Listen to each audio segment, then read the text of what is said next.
बिस्मिल्लाहिर्रहमानिर्रहीम। अस्सलातु वस्सलामु अलैका या सय्यदी या रसूलल्लाह। तमाम देखने वालों की खिदमत में मेरा बहुत मुअद्दबाना सलाम। इरशाद बारी ताला है कि ऐ इंसान, तुझे मेहनत के लिए पैदा किया गया है, तू अपने रब की तरफ मेहनत कर। अब ये मेहनत का जो कॉन्सेप्ट है ये भी हमारा एक बहुत इस्लामिक कॉन्सेप्ट है। ये मेहनत से ना मफर नहीं है कहीं पे।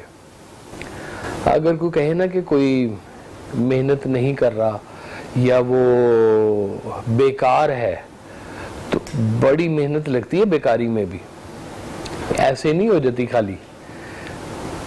मेहनत के बगैर इंसान की पैदाइश से लेकर यानी कि महद से लेकर तो लहद तक इंसान मेहनत से बाहर नहीं हो सकता। ये उसके साथ चलती है। कुछ लोग कम मेहनत करते हैं, कुछ लोग ज्यादा मेहनत करते हैं, लेकिन ऐसा मुमकिन नहीं है कि मेहनत के बगैर जो है ना सिलसिला चलना शुरू हो जाए। पढ़ने से लेकर, कमाने से लेकर, खाने से लेकर, जिंदगी गुजारने तक, जिंदगी का हर शोबा जो है वो मेहनत मांग रहा होता है। हम लोग जब पढ़ाई वाले दौर में थे ना जी, तो उस वक्त हमें लगता था कि बस यही मेहनत बहुत है, ये जो हम कर रहे हैं ना, ये किसी तरह से 16 जमातें ख़त्म हो तो बस समझ में आता है कि यार जान छुटे हमारी इस मेहनत से, ये बड़ी मेहनत करनी पड़ती है। और जब वो 16 करके हम अगली ज़िंदगी में आए तो पता चला हो ये तो हम बड़े फन टाइम में थे, हमें तो कोई काम ही नहीं करना पड़ता था, सिर्फ हमें पढ़ाई करनी पड़ती थी। काम तो अब करना पड़ता है हमें। अब हमें पैसे कमा के लेके जाने पड़ते हैं, घर वालों के लिए पैसे कमा के लेके जाने पड़ते हैं, बीवी बच्चों के लिए पैसे कमा के लेके जाने पड़ते हैं। इंसान ना मेहनत के साथ चलता ही रहता है, चलता ही रहता है। अल्लाह ताला ने ना कुछ लोगों के साथ जो है वो ज्यादा मेहनत रखी है, कुछ के साथ थोड़ी सी कम मेहनत रखी है। यानी कि मेहनत कम करते हैं, रिजल्ट ज्यादा मिल जाता है। ये भी जो है ना एक रिज़्क़ की एक किस्म है कि अल्लाह ताला ने कहा कि ये जिसको कहते हैं कि आप मेहनत कम करें और हलाल रिज़्क़ आपको ज़्यादा आ जाए, तो कहते हैं इसको रिज़्क़ करीम है। ये अल्लाह ताला की तरफ से ख़ास इनाम है। और कुछ लोग होते हैं जो मेहनत कम करते हैं, मेहनत करते जाते हैं और उसका रिज़ल्ट कम आता है उनके पास, तो वो लोग भी अपनी मेहनत के साथ जुड़े रहते हैं। मुझे एक दफ़ा सरकार वासिफ ने कहा कि देखो, मैं पढ़ाई में ना थोड़ा सा ज़रा मैं हुआ करता था कम मेहनत करने वाला। मैं दिमाग से जो था ना वो मुझे समझ में आती थी कि मैं इतनी मेहनत करूँगा तो इतना मैं रिज़ल्ट ले लूँगा जितना रिज़ल्ट रिक्वायर्ड है, मतलब फर्स्ट डे के करीब या फर्स्ट डे के अंदर। और स्टूडेंट्स जो अच्छे होते हैं उनमें मेरा शुमार हो, उसके लिए मुझे पता होता था कि ये ना मैं सिलेक्टिव स्टडी करूँगा इतनी सी, तो मैं उनमें शामिल हो जाऊँगा। लिहाजा मैं ना मेहनत उतनी नहीं करता था जितनी रिक्वायर्ड थी या जितनी मैं कर सकता था। तो एक दफ़ा ना मुझे मेरे वालिद मोहतरम ने बिठा लिया, उन्होंने कहा जी बात सुनो, ऐन मुमकिन है कि तुम्हारी मेहनत ज़ाया हो जाए, ऐन मुमकिन है, लेकिन ये मुमकिन नहीं है कि मेहनत के बगैर तुम्हें कुछ हासिल हो जाए। अब ये सबक मेरे लिए है कि मैंने जिंदगी में हो सकता है फौरी तौर पर उस मेहनत का मुझे रिजल्ट ना मिले। मैंने अपनी ज़िंदगी में मेरे ख्याल है बहुत सारे प्रोजेक्ट्स के ऊपर मैंने काम किया है, बहुत सारी फिजिबिलिटीज़ मैंने बनाई हैं, लेकिन वो सारी वर्किंग में नहीं आ सकी हैं। कुछ आई ज़िंदगी में, कुछ पे काम हुआ, कुछ फ्लॉप हुई, कुछ सक्सेसफुल हुई। ज़िंदगी ऐसे चलती जा रही है, नए से नए काम मैं भी देखता जाता हूँ, चलता जाता हूँ। कुछ ना कुछ रोज़गार के लिए, मामलात के लिए एफर्ट करते हैं, हर शख्स को करनी चाहिए। रिज़्क़ हलाल कमा के खाना चाहिए। अल्लाह का बड़ा शुक्र है कि ये मामलात हमारे साथ मंसूब है। मेहनत करने से पहले ना एक चीज़ वो ना बगौर आपको ना गौर से देख लेनी चाहिए कि ये मेहनत का रुख है किधर। आप मेहनत करते जाएं और पता चले कि उसका एंड रिजल्ट ठीक नहीं होना, तो उस मेहनत का फायदा चोर बड़ी मेहनत करता है जी, ओ हो किसी के घर फलांग के जाना, चुपके से चोरी करके लेके जाना बड़ा मुश्किल काम होता है, ढेरों ढेर, बड़ा जिगरा चाहिए इसके लिए। लेकिन मेहनत तो है इसमें भी, बहुत ढेर सारी मेहनत है। अभी मेहनत का रिजल्ट क्या है? इतनी मेहनत शायद वो अपने किसी असल काम में करता तो वो उसको सक्सेस और तरह से मिलती, हलाल वाली मिल जाती, लेकिन ये उसने हराम के लिए मेहनत की।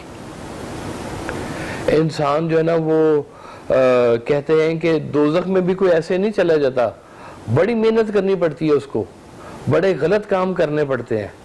एक तो जन्नत में जाने के लिए मेहनत है ना कि आप अल्लाह के बताए हुए रास्ते के ऊपर चलें, अल्लाह की तरफ, जिसको मेहनत करने का कहा गया है कि ये जो पाथ अल्लाह ताला ने आपको बता दिया, समझा दिया है अपने हबीब सल्लल्लाहु अलैहि वसल्लम की वसातत से, इस पाथ के ऊपर आप चलें। ये आसान नहीं है। वो जी सारा दफ्तर ही रिश्वत लेता है जी, मैं क्या करूं, मैं अकेला तो यहाँ पे, मैं तो, मुझे सारे काट खाते हैं कि तू रिश्वत नहीं लेते यहाँ पे। वो कहते हैं जी सारा दुनिया रिश्वत खा ले, मैं नहीं खाऊंगा। ये बड़ा जिगरे वाला काम है कि नेक नियति से, नेक अमाल के साथ मेहनत करना। आपको पता है कि माशरे में कह लें कि 51% भी खराब है सारे के सारे, अगर माशरा, तो बहुत बड़ा एक सेक्टर है। हमारे जुडिशरी का निज़ाम है, एक वाक़या है, उस वाक़े के दो चीज़ें हैं, एक उसको डिफेंड कर रहा है और एक जो है ना उसके खिलाफ खड़ा हुआ है। एक कहता है कि ये ठीक है, दूसरा कहता है गलत है। अब दोनों में से कोई एक तो गलत होगा ना, दोनों तो ठीक नहीं ना हो सकते। एक गलत के लिए मेहनत कर रहा है, एक सही के लिए मेहनत कर रहा है। मेहनत दोनों वकील कर रहे हैं, उनके पीछे दोनों की पार्टियां कर रही हैं, लेकिन पता है कि ये गलत क्या है और सही क्या है। जज फैसला कर देता है ये गलत है ये सही है, वो फिर आप अगली कोर्ट में चले जाते हैं, अगले फैसले करने शुरू होते हैं, नहीं नहीं हमें पसंद नहीं, हमारी मर्जी का फैसला नहीं हुआ जी। तो मेहनत का रुख भी मुतय्यन करना ना बहुत जरूरी है कि हम लोग जा किधर रहे हैं। इस दुनिया ने कितनी मेहनतें की हैं, साइंस ने की है बहुत मेहनत, बड़ी टेक्नोलॉजी बनाई है, नई से नई दरियाफ्तें हो रही हैं, नई से नई प्रोडक्ट्स बन रही हैं, और इस सारी मेहनत ने बहुत सारे अजाब भी इकट्ठे कर लिए हैं। एटम बम भी इसी मेहनत का नतीजा है, हथियार भी इसी मेहनत का नतीजा है। जहाँ पे आप आसमानों की वसअतों को पैमाइश करते फिर रहे हैं, चांद के सफ़र करते जा रहे हैं, मार्क यूरेनस को देखते हुए जा रहे हैं, वहाँ पे ही आपने जो है वो ये भी सोच लिया कि ये इसको तबाह करने का भी निज़ाम कैसे बनाना है। वो भी मेहनत की दम से आपने बनाया। तो मेहनत का नतीजे पे फोकस करना बहुत जरूरी है। आपको एक छोटी सी कहानी सुनाता हूं मैं। एक दफा ना परिंदों की दुनिया में अनाउंस हो गया कि जी फला पहाड़ की चोटी के ऊपर जो है ना वो परिंदों की दुनिया का जो गुरु है ना वो मौजूद है, आप परिंदे जाएं उससे जाके मिल लें। सब परिंदों ने बड़ा ज़ौक़ शौक से मैसेज सुना और सब ने जो था ना, लाखों परिंदों ने ना उस पहाड़ की चोटी की तरफ सफर करना शुरू कर दिया।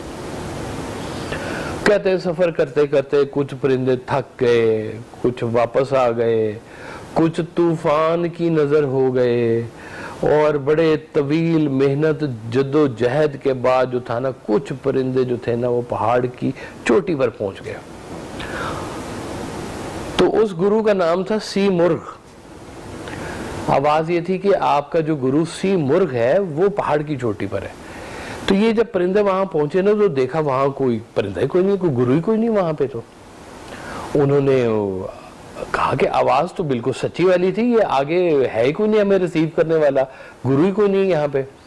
तो फिर वो आवाज दोबारा उनको आई तो उन्होंने कहा कि आप लोग कितने परिंदे हो। उन्होंने जब काउंट किया तो वो 30 परिंदे थे, लाखों में से 30 परिंदे थे जो उस पहाड़ की चोटी पे पहुंच सके। तो आवाज ने कहा कि ये सी मुर्ग जो है ना ये आप ही हैं, क्योंकि आपने एक रुख में मेहनत करते हुए उस आवाज को आप पहुंचे हैं। ध्यान नहीं बटा, तूफान की नजर नहीं हुए, रुके नहीं, मेहनत करते हुए उस मकाम तक पहुंच गए हैं। तो अब आप ही गुरु हैं वो। तो जिंदगी में ये भी जरूरी है कि वो गुरु तक पहुंचने तक का जो सफर है ना, वो भी आपको गुरु बना रहा होता है। कितने सारे लोग हैं आपके पास, मिसालें भरी पड़ी हुई हैं कि जो कहते हैं कि जी हमने वो एक लालटेन में ज़िंदगी का सफ़र शुरू किया था, हम वो रेलवे स्टेशन की लाइट के नीचे बैठ के पढ़ा करते थे, मेहनत किया करते थे, सुबह काम करते थे, रात को हम लोग बैठ के पढ़ाइयाँ करते थे। कहाँ से कहाँ लोग पहुँच गए, और उन्होंने अपना एक एंगल ज़रूर सेट रखा था कि हमने ये करना है, यहाँ तक पहुँचना है कम से कम हमने।